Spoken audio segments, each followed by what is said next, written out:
ئەوەیە وەزعی ناو داونتاونی ئێرە دەچینە مەنتەقەی پێ دەڵێن بیڤەرلی هیلز دەپشاتێکە لە دەستە چەبستان وسرایە لە دەستە ڕاست وسرایە. ئەو مەنتەقە ڕاقیترین و گرانترین مەنتەقەیە لە هەموو لۆس ئەنجلس، ئەوە زۆر گرانە.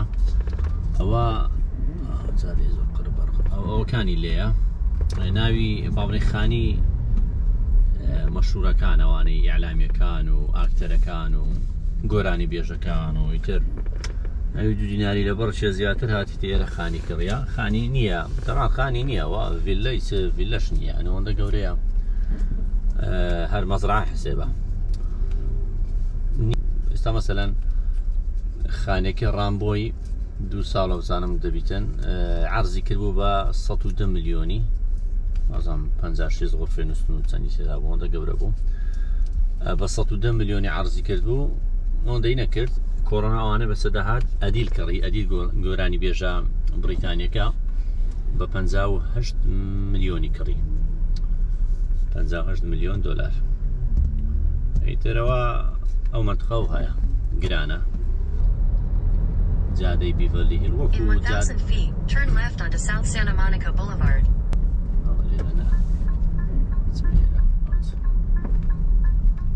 ئەو هەیە زۆر گرانە جادەی خۆشە.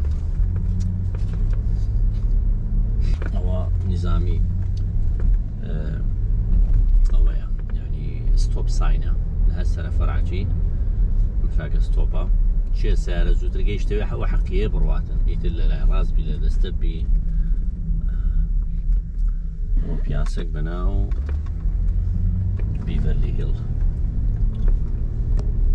لفت ئەوە سوڕای نەچەند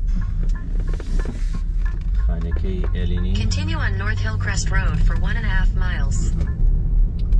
تۆشتا مەنتەقەیەکە بەڕاستی زۆر خۆشە.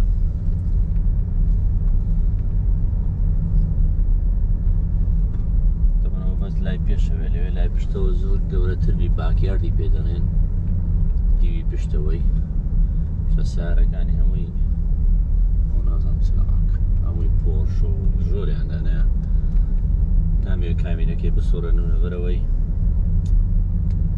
مەمنوعە تەسویری ماڵەکان بکەی بەس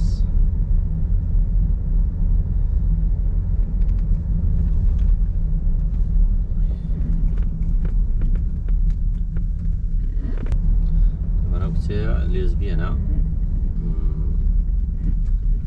خۆشی ژنی هەیە و های بینێ دەستە